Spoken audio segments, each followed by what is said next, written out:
I'm Neil, and I'm going to tell you a story, and I'm nervous, but I trust you, and you clicked on the video, so you want to know about polyamory. Well, I can tell you that I am polyamorous, and that's a word. Whoo boy, is that a word. I'm also non-binary, and that's a word. Okay, so for me, that means I present like this, which is wonderful on the inside, and not so much out there in society. And you have dude bro comedians and conservatives, and their job is to make fun of me and hate me and to say that they identify as breakfast items or as military equipment, which is very funny. Bleh. But meanwhile, yes, I do not conform to gender norms, and I do not conform to monogamous or monoamorous norms either. I believe in and live a version of relationships that does not have sexual or loving exclusivity. And that means a lot of people have stopped talking to me. People have expressed their discomfort or hate or made fun or quietly disappeared. I run certain risks by being publicly out because I'm also a parent and probably need to have a day job. And there are lots of risks that come with the stigma of being who I am. Some of that has to do directly with being poly. Some of it is quite unrelated and has more to do with the queer aspects of my identity. But as we'll get to later, it's all quite inextricably linked. And it's arguably generational. Although, as we'll also discover later, non-monogamous relationship structures are not unique to the global north or whatever silly dream of Western civilization. They are not new. But some of the language is new. And the particular way that this, what you could say, not monogamy, post-monogamy, we call it non-monogamy, interacts with our big, ugly, hegemonic capitalist culture, that's what manifests in my life. And the gender stuff. And I fancy lots of different kinds of people. No idea what's going on there if you really want to drag sexuality into it. And I'm a parent, and I play music. This isn't the song. And I live in this beautiful part of rural Ireland. Oh, there he goes again. You're good at jumping, little froggy. Oh my god, he's so cute. Oh, can you see him? 2 giant cats. Etc, etc. And now you know enough to stick around or not. I'm going to cook a vegan lasagna. And it's going to be really tasty. And before I do that, I'm going to head out into the wild and forage to make our own herbal tea. Some cows here. I'm going to try to be sound, as we like to say here. But still, if you want, you can go watch CinemaSins or something. It's fine. Polyamory isn't for everyone. This channel isn't for everyone. I'm not for everyone. And it would be wrong to lump views, channel growth, acceptance, and my own self-esteem into one stunt with a clickbait title and a colourful thumbnail. So I'm not going to do it. So please, those of you who want to stick around, let's now proceed at a relaxed pace, because I want to break my own heart to tell you some of this stuff, and I'm in the tricky position of needing to do this for my friends and family and for myself and for goodness and freedom itself. And yet I don't want to be judged by strangers. So if it's not for you, leave your dislike, identify as a sausage in the comment section, and then go bug Thought Slime. Alright, so I fell in love once.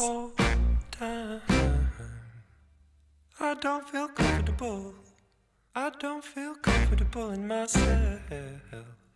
I just want to be warm, dry, under the covers, undiscovered on the phone to my mother saying, Mother, mother, I feel unsteady in this life.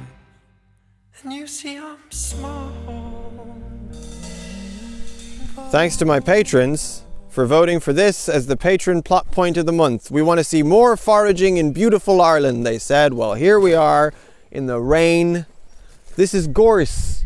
It's beautiful, and it has an edible flower that blooms on and off all year, and it smells like coconut and tastes pretty bad.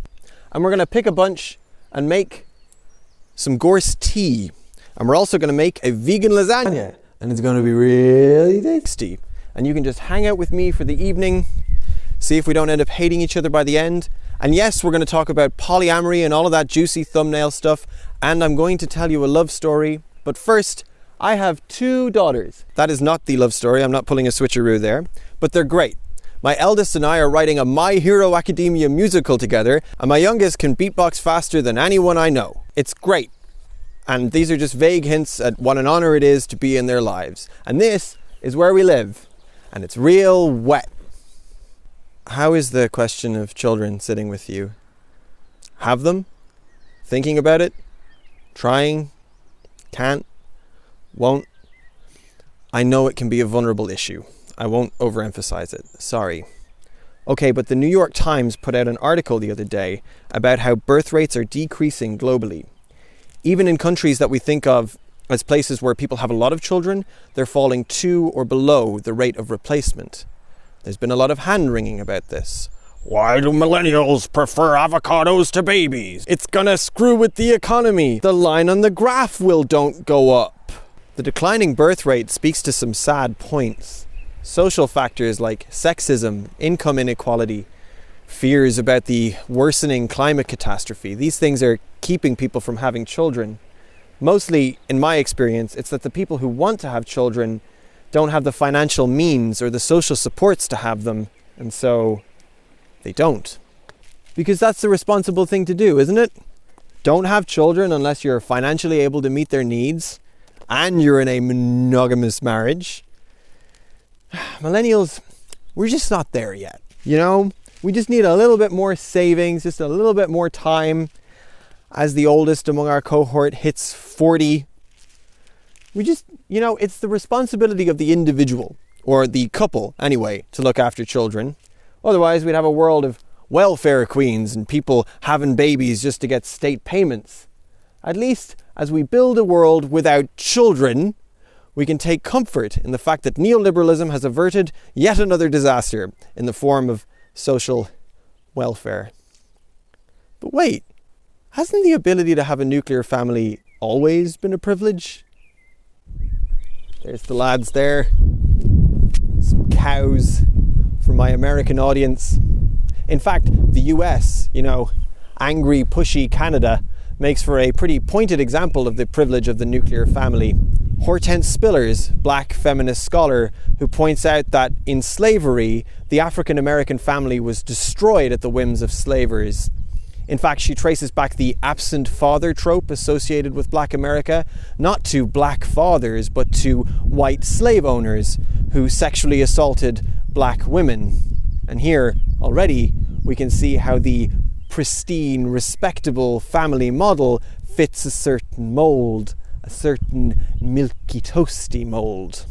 Alexis Pauline Gumbs expands on Spillers, pointing out that while motherhood may be a status afforded to middle-class women who've given birth, mothering often falls to immigrant nannies or to chosen mothers at childcare centres, or to grandmothers who do the mothering while the parents work. In places without social safety nets, only those extraordinarily wealthy families can afford to have a parent stay at home and do the mothering, and in that case, often it falls to the woman of the relationship, and often to the detriment of her career or to her ability to function in the world as a person beyond just her role as mother. And I'm not going to be too pointed here, but I will ask if any of this is relatable. Feel free to comment below. The way that we make babies and raise babies, it becomes like a kind of production, capital.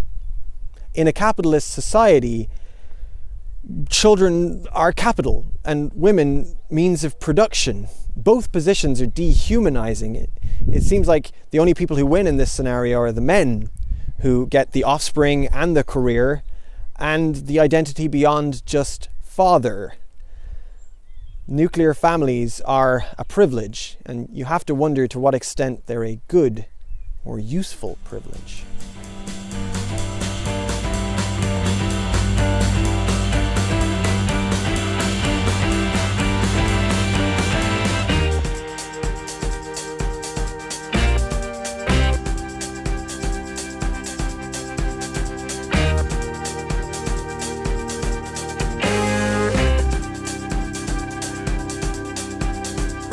But Neil, you might ask, what does this have to do with polyamory? Fuck you. My essay. My essay. But we do worry about the children though, don't we? We might not want to make them a social responsibility. We might not want to take collective responsibility for feeding or housing them, but we do worry about them. how fragile they are, how susceptible they are to ideas about freedom. We make them a token for our collective anxiety about the whole future of human capital production. These, after all, are the future money makers, the future bearers of our Western culture. We worry that if they have different ideas about gender, or if they don't fit the same roles, then the whole economy of producing people will fall apart. Think of the children. They might not do capitalism good. They might turn into faulty products. There are two ways we can deal with this. One, we can obey the rules, and we cannot have children until we've achieved the perfect scenario we've set out in our minds.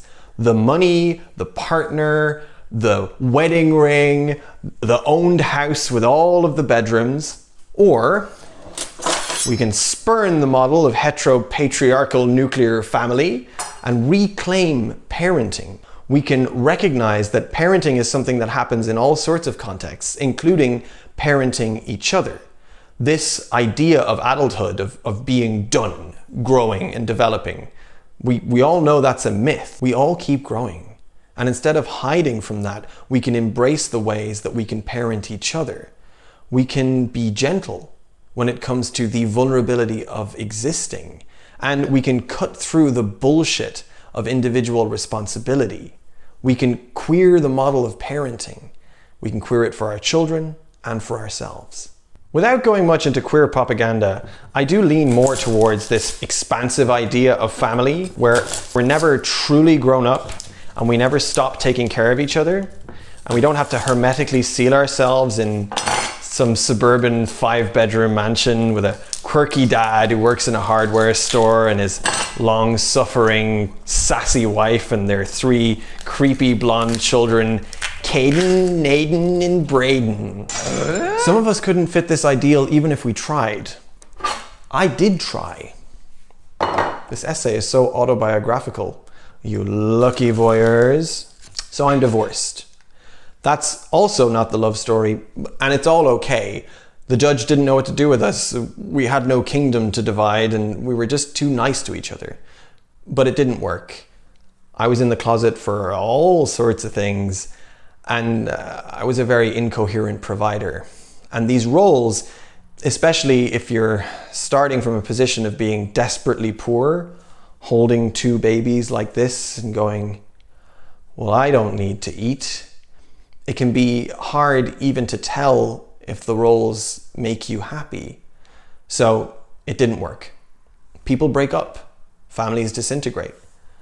People die. There was a modern love essay that went viral a few years ago called "You May Want to Marry My Husband," which can be seen as someone grappling with this ideal nuclear family and her literal inability to live up to it, and proposes a beautiful alternative. The writer, Amy Krauss Rosenthal, wrote the piece a few days before dying of cancer. In the essay, she writes about her love for her husband, Jason, and her wish for him to find someone else who loves him after she's gone. I am wrapping this up on Valentine's Day, and the most genuine, non-vase-oriented gift I can hope for is that the right person reads this, finds Jason, and another love story begins.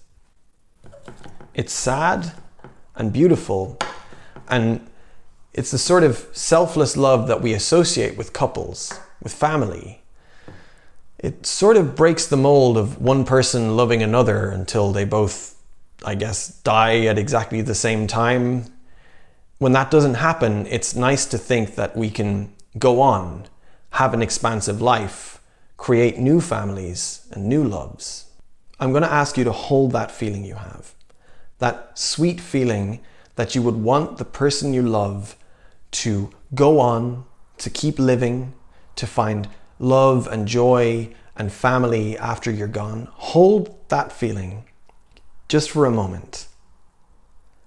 I think it's not hard to consider that we will love multiple people in our lives.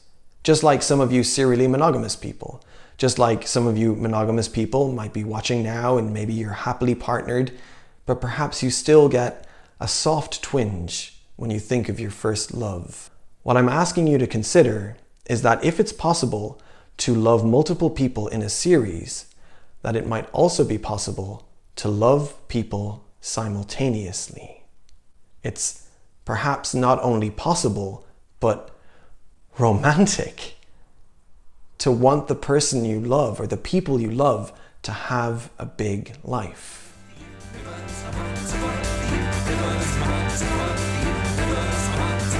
And now the cooking montage. Chop chop. Sign up for Patreon.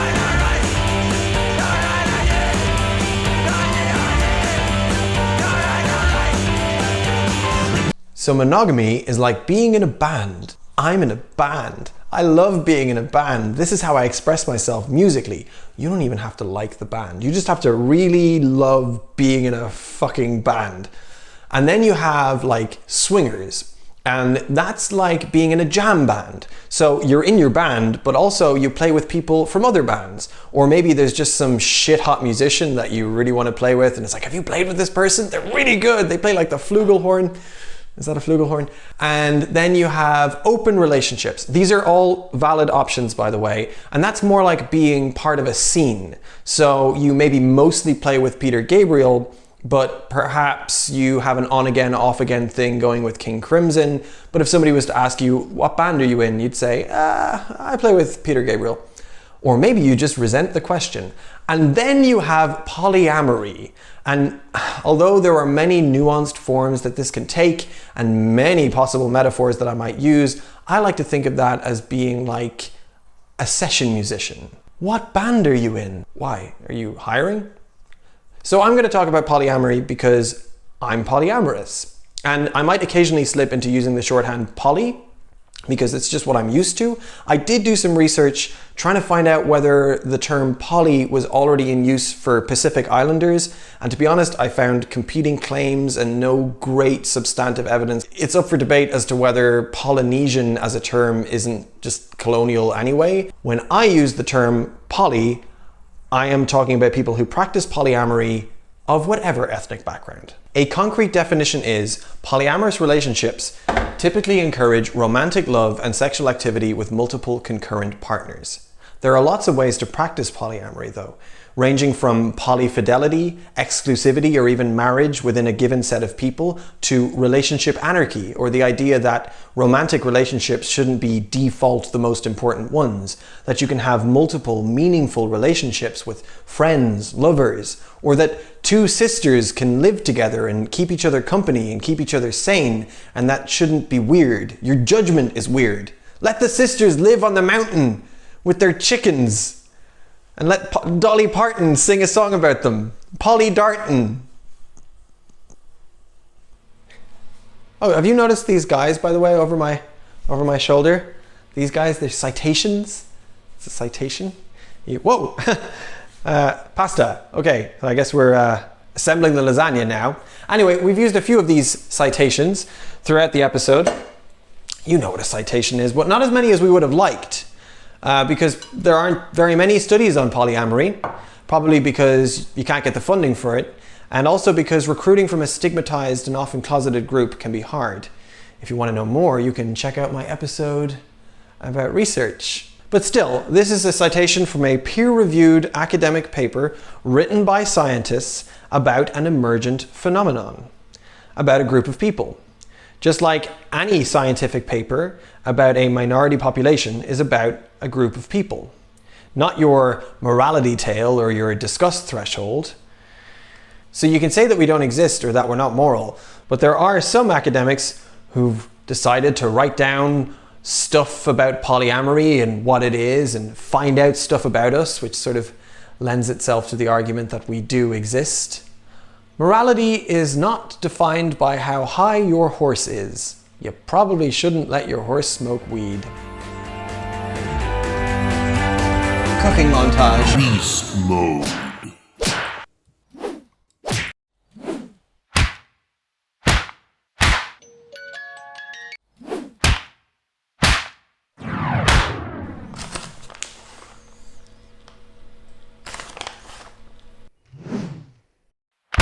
I started by saying I would tell you a love story. And I will. Ugh. But first, I'm going to bring up my kids one more time because they're helpful to explain this. So I have 2 kids and I love them. I love them so much. Sometimes there'll be a joke or a silly riff between me and one of my kids and it will turn into a full-blown song and dance that lasts on and off for weeks. I feel like there are bits of the mechanisms of their brains that are just based on the same blueprint as mine, so that this strange dance that is the way that I move through the world is, whether by nature or nurture, occasionally perfectly choreographed with this small, strange person in my family. It's the opposite of loneliness. And then sometimes I'm really alien and they're really alien and there's just no accounting for the way they see the world. And I'm just not the right person, or I'm not them. Between this distance and this closeness, this similarity to and estrangement from how it feels to be you, to be a person, is love, I think. And I don't have a favorite. I don't have a favorite child. On the days where one of them is super familiar and super flattering and the other one is like, ugh, Dad! I don't have a favorite. I don't have a favorite child. Favorites are stupid. It's just the way I'm shaped. I don't have a favorite anything. Maybe some of you think, I have a favorite child. Or at least a favorite niece. You monsters. But when it comes to partners, they're sort of supposed to be our favorite. So rather than fall on some spectrum of, no, I don't really believe in favorites, or yeah, I have a favorite ice cream flavor, but not a favorite pet. When it comes to partners, it's like, no, favorite. Just this one person, the one, the soulmate. Like in Plato's Symposium, where Aristophanes proposes that all humans were once conjoined, but that mighty Zeus rend us in twain, resulting in our need to find our one other perfect half. Seems a plausible story. But think back to the You May Want to Marry My Husband article, where she's talking about Jason and how she hopes he'll fall in love after she's gone. Who's Jason's soulmate? Who's the soulmate of anyone bereaved? We can picture couples at the altar saying, you were it all along. I never loved anyone, not really, before I met you. But we can't do that with the bereaved, because we're either asking them to say, this first love of my life, they weren't really the one. Or we're asking them to say, this new person, they'll always be a replacement. I'll never love them the way I loved her. It's repugnant asking someone to make that choice, even in their head, that who do I love more choice. When we get rid of soulmates, we open up the possibility that we can love multiple people, find multiple people right for us, or even find that different people bring out different aspects of ourselves. That not only is the way that we love others big and expansive and extraordinary, but that the different aspects and versions and nuances of ourselves that the different loves reveal can make us love ourselves in different ways too. But I'm not asking you to be poly. I'm just asking you to see this about me, that I can love multiple people simultaneously, and I couldn't choose between them even if I wanted to, just like I couldn't choose between my children. That's what polyamory means to me. All right, I'll tell you a love story.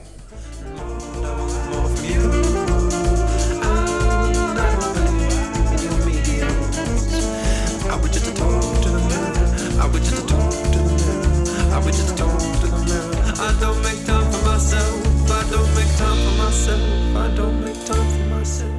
I would do everything else. All right. So it was back in the crazy days of the mid to late 2010s. We're between economic crashes, and there's no weird virus knocking around. People can go on dates. Ireland is in the midst of a massive cultural change. We've just legalized gay marriage, and we're about to legislate for reproductive rights, as in, make it so you don't have to go to England to get a termination or an abortion. I know.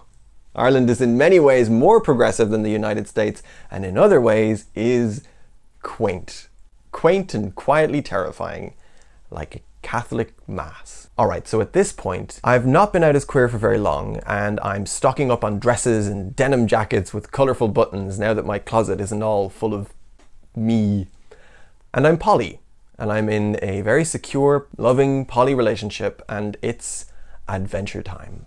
I'm truly happy for the first time in a long time. And look, like I keep saying, I don't have favourites. Apart from Deep Space Nine, which is the best one. I'm not telling you this story because it's the truest love I've ever felt, which I think is maybe how we normally qualify love stories.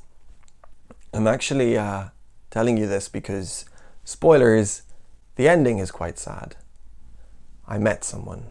Beautiful, funny, smart, scary. We just sparks, you know, that cliche. I'd say something, and in stark contrast to all the many times that I've said something and people have been like, yeah, those are words. This was like, spark, spark, spark. Both of us just talking heads reference. Impersonation of Kermit the Frog. Astute observation about patriarchy based on an assumed common language of feminist discourse. Isn't it great when synthesizers go spark?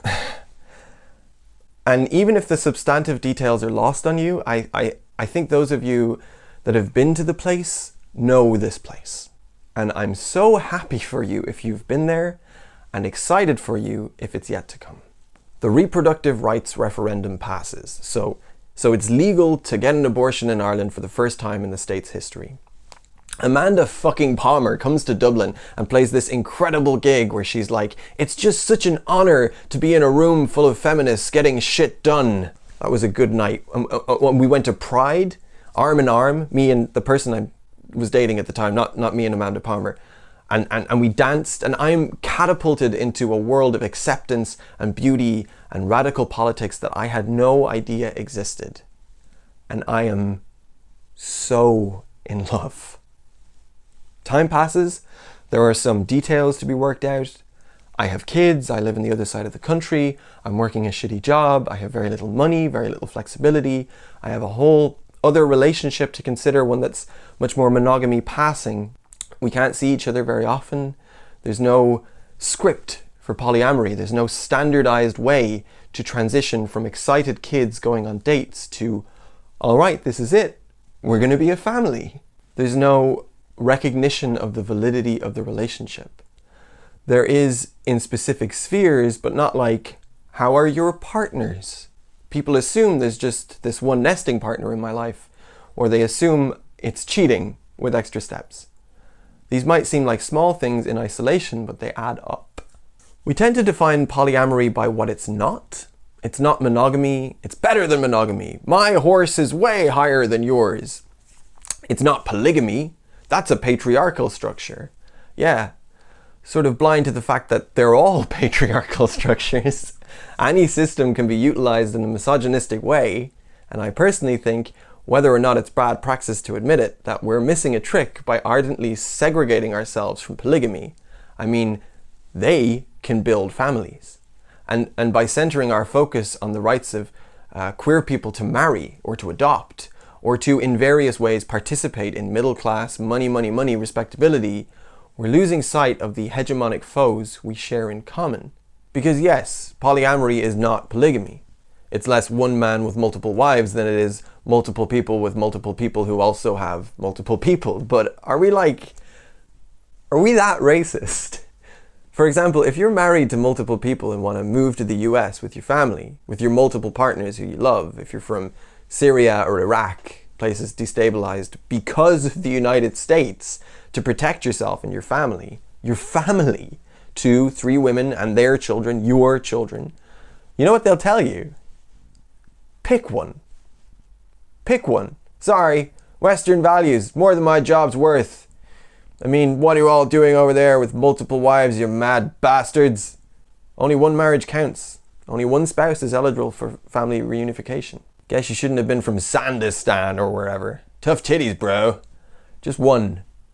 Who are you going to say you're married to? Who do you love more? It's always, who do you love more? Which set of children do you think are worth saving from violence? It's not great in Ireland either. Here, if you're polygamous, you don't have to pick. We pick for you. The person who you married first is your true partner. And yeah, I don't have favorites. But poly people are forced to make decisions entirely based on how they interact with society, how they are perceived by society, and how society is structured. Is that becoming at all clear? Polyamory is not a protected status anywhere that I can find in the global north. In most places, you can refuse to give someone a job or housing if you know that they're poly.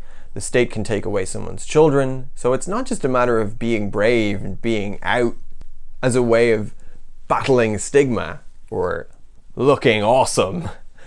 It's a matter of hiding your status because having people know you're poly might permanently curtail your options to work jobs caring for children.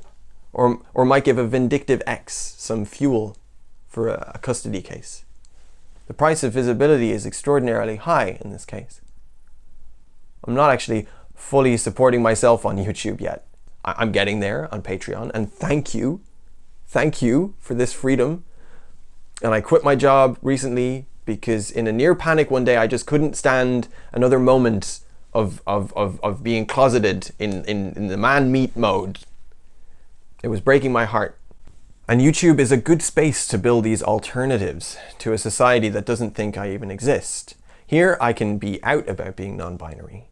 And now I can be out about being poly too. But not everyone has that option. I might not even really have that option myself because I might need to apply for another job. I might really regret having put up a video where I owned this so fully. How can I be trusted not to rob a shop? You know? Something poly, something lipstick, soy milk. We broke up. Our relationship had become untenable, and I firmly believe it was because polyamory itself just doesn't have its place in society. I couldn't figure out a way to integrate my partner into my life. So poly people, much like trans people or gay people or bi people, we get by, we exist. But do we thrive?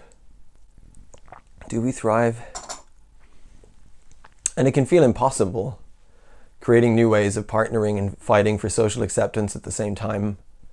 We need to come up with whole new systems of financial enmeshment. We need to introduce polyamory as a concept to our parents before showing up with a partner they've not met and have them accept the new partner as well as the old partner and see them both as valid, both as deserving, and not see this as a betrayal or worse, as something disgusting.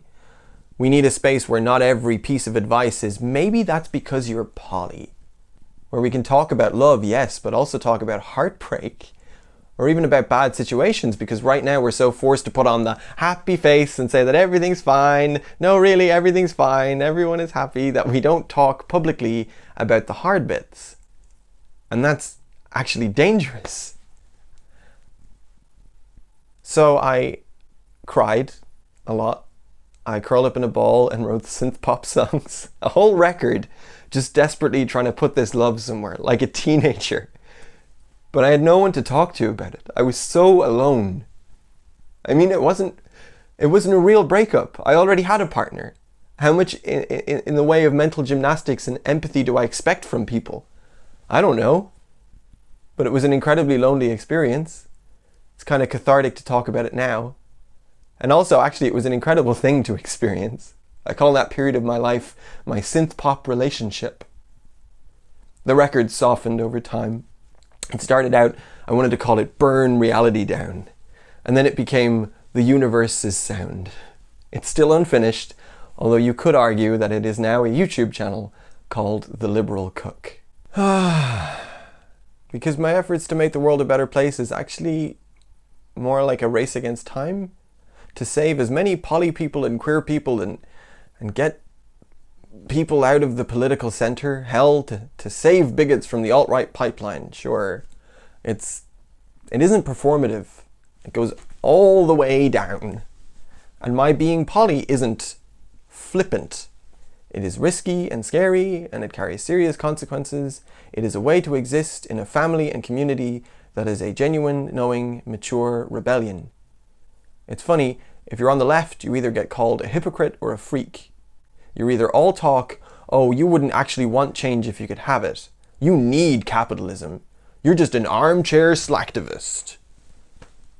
Or you're going too far. You're a freak. Multiple partners, not eating animal products, dressing in women's clothes. What the fuck is wrong with you? I mean, we can't win. But at the very least, I have to set an example for my children. I have to be the bit of adulthood that I still respect. Noble, thoughtful, brave. I love my kids so much, I just want to be the best person I can be for them. And they have this unconventional little family. They have step-parents as a result of polyamory. There's always some adult in one of the 3 homes. Their mother, my ex, that home, this home, and this house. So there's always love all around them. There's always a conversation to be had. You could say we're all parents and children to one another. One of them loves the cats. They're like, oh, it's Manchego. He has a face. And the other one's like, yeah, it's just a cat. Calm down, everyone. I feel like I see both perspectives. Yeah? No. Love.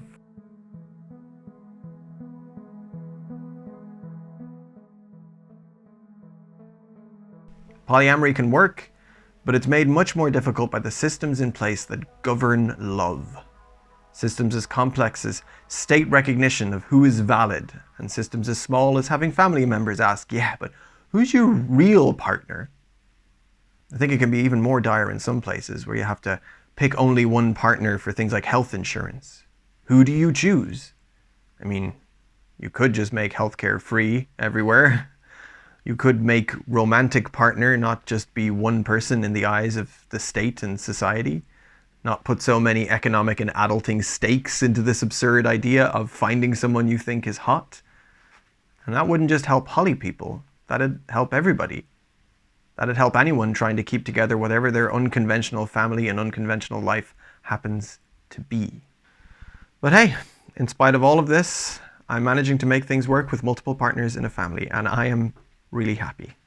Despite being perceived as dirty or immoral, despite the same "that's not love" shit that continues to plague anyone queering anything, the thing that I'm asking of you is not simply to be nice, because I want you to be nice to me, and everyone has to be nice to me, and no one should ever be mean to me. Nor is it simply that everyone should be poly and hurry up, be poly. The thing I'm saying has more to do with the fact that acceptance and good faith openness are truly mutually beneficial for all of us.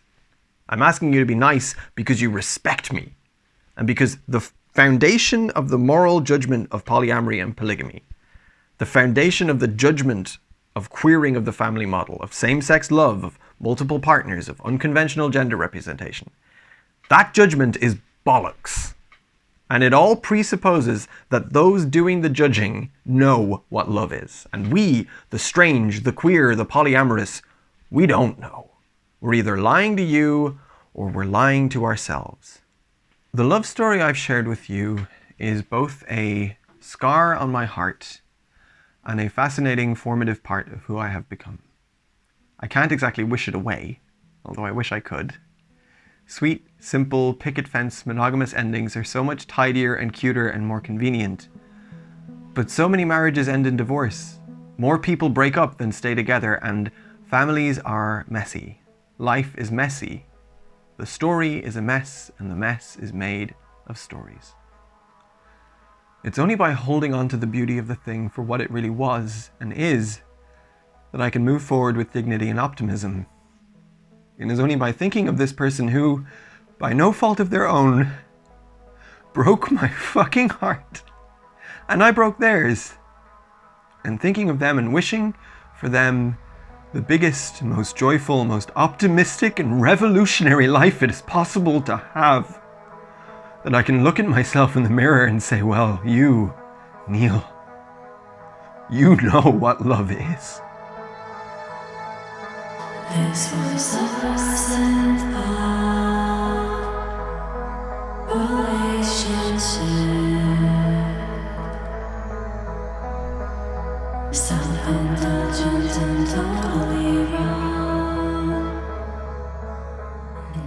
Alright, that was that.